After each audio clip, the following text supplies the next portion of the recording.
Thanks for tuning in to leftcoastnews.net. News and information from the wacky, sometimes communist, liberal west coast of the United States.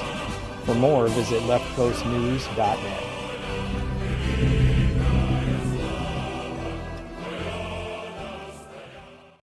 Well, we've been talking about last week how Washington State loves its criminals and how criminals get so many breaks in this state. And now we just have more breaks for the criminals. Washington has abandoned its effort to force Catholic priests and other religious leaders to divulge information on child abuse and neglect they learn of in confession. With a pair of legal filings, the state agreed to not enforce the controversial provision. Is it really that controversial?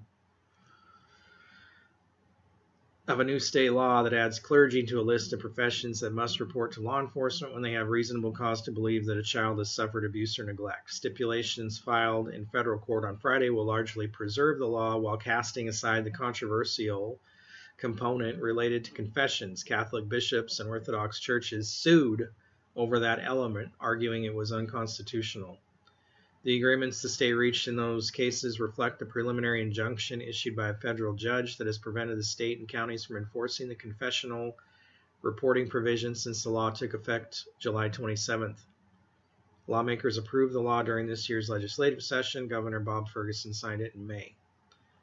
The Trump administration is also waiting on the case, siding with the churches. Sorry, I don't agree with this at all. In the case brought by three Catholic bishops, U.S. District Court Chief Judge David C. Estrudillo ruled that requiring disclosures on information learned in confession infringed on their First Amendment right to practice religion and would force priests to violate their sacred vows or face punishment by the state. State attorneys concluded that given the judge's reasoning, settling the legal fights now was the best possible outcome. It keeps crucial portions of Washington's mandatory reporting law in place while also preserving the legislature's authority to address issues with the law identified by the court.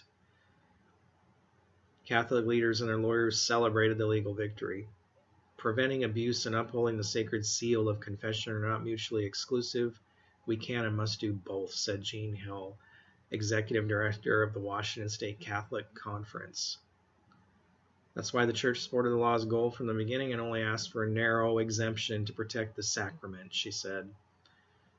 We're grateful the state ultimately recognized it can prevent abuse without forcing priests to violate their sacred vows. Do their vows include not fucking kids in the ass? Doesn't seem to, because we're talking about a church that historically, the Catholic Church, has tons of child abuse, tons of sexual abuse by its priests. I think this is disgusting.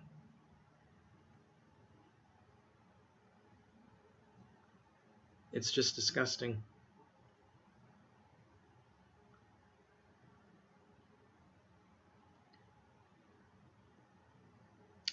There are some fights worth fighting for. This is one of them, said Mary Dispenza of the Catholic Accountability Project. Priests are not above the law. This secrecy or priest privilege fails children and keeps perpetrators safe. Yes, something this state excels at, keeping perpetrators safe. Able to molest and assault children again and again. The federal judge who blocked Senate Bill 5375 is putting the law above the life and protection of children. Senate Bill 5375 added clergy to the state's list of individuals legally required to report suspected child abuse to law enforcement or the Department of Children, Youth, and Family Services, also a worthless, useless organization that fails time and time again. Department of Children, Youth, and Family Services. A member of the clergy is defined in the legislation to cover any regularly licensed, accredited, or ordained minister, priest, rabbi, imam, elder, or similarly positioned religious or spiritual leader. I think it is disgusting.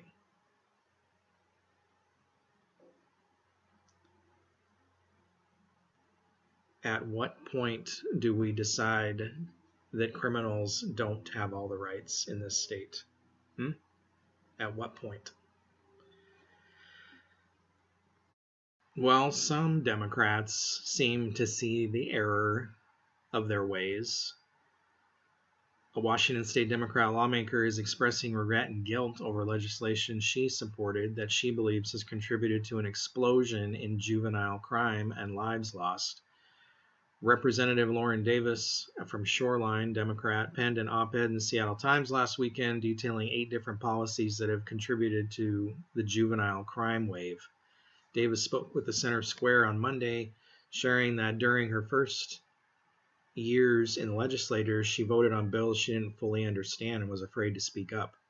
I would say probably in my 4th and 5th legislative sessions, I did not understand that some of the policies were flawed, but I was too afraid to say anything, she said. And it's only been in my last 6th and 7th legislative sessions that I finally grew thick enough skin or had enough courage to say the right thing in spite of whatever consequences might flow my way, because I have to go home to my district and I have to be able to look myself in the mirror.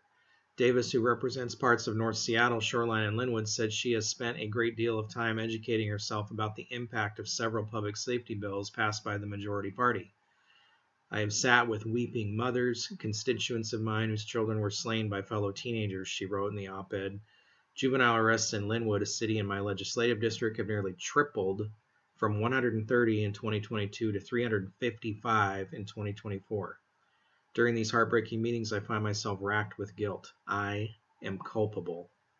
Yes, you are, as are the rest of the members of your party.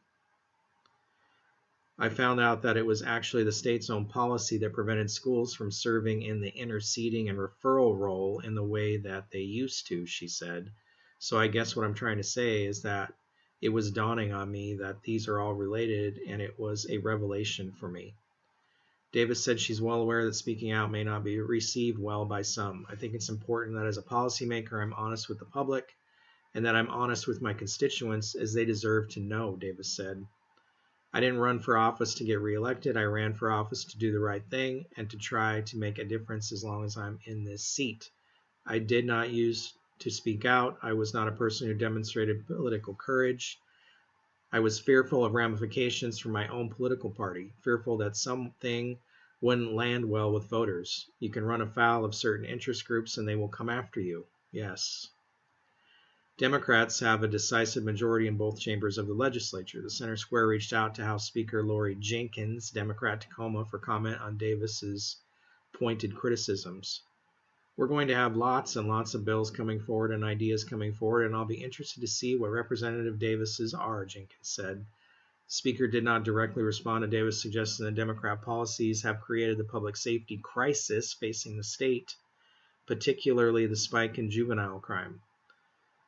There's probably a wide diversity in my caucus, at least on what contributes to what and what helps. I guess I'm used to people critiquing every policy that's passed in the legislature. The real issue is, okay, if you say it should be fixed, what's the fix? Queried Jenkins.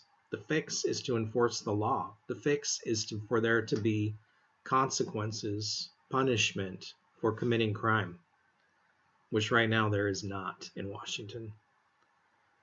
Listen, there's no limit on the policy approach that any member can bring forward and then build the coalition to pass a bill, right? So that's the work of the legislature to do that, she said. So it's just important to remember that there's a lot of perspectives. Representative Davis is one of my 59 in my caucus, and I'm sure there's going to be a lot more discussion this next session. Davis isn't holding her breath when it comes to fundamental changes in public safety legislation in the next session. I tend to be extremely optimistic by nature, but I'm not at this time very confident that there would be adequate votes to reverse on most, if not all, of the items that I highlighted, she said. The focus instead will be on trying to prevent the resurrection of bills from the 2025 session that Davis feels would exacerbate the situation. One I referenced in the op-ed, Senate Bill 5296, nearly passed the legislature, and we were barely able to stop it, she said. The legislation would have modified the juvenile justice system by requiring courts to find that community-based placement was inadequate before committing a youth to a juvenile rehabilitation facility. Let's talk about it instead of just punishing people, right? The ultimate goal of these people is for especially juveniles to never go to jail for any crime, rape, murder, any crime, no jail time.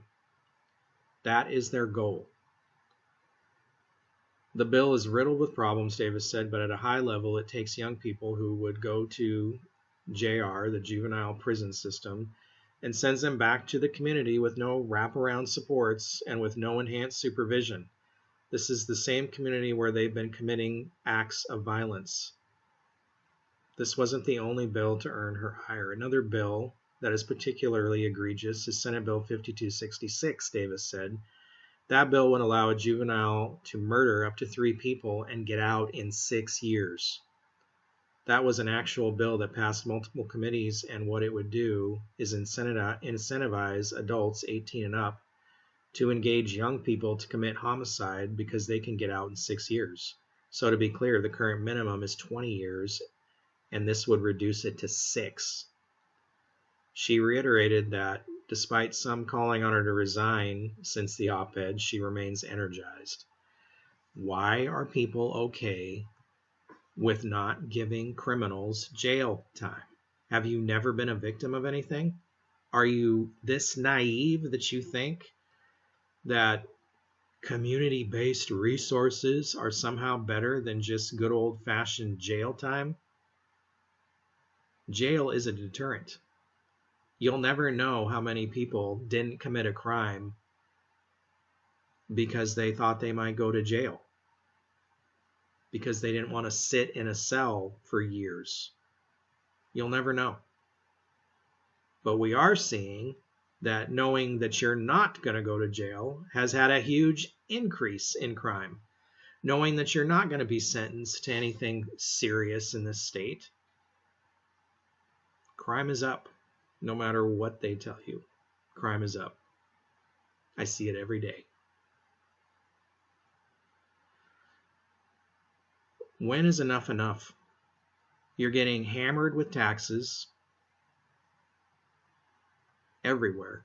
Gas, your paycheck, the store, everywhere you go to pay for all this garbage that these idiots put into legislation. You're seeing homelessness explode, and they just keep throwing hundreds of millions of dollars at it with no accountability. There's all kinds of fraud going on with these programs that are getting state tax money to pay for homelessness, and you've seen zero improvement in homelessness. In fact, it's only gotten worse. Criminals being released constantly back to the streets to commit more crime and more crime. Nothing gets done. Why do you keep voting for these people who do not have your best interest in mind? When will enough be enough?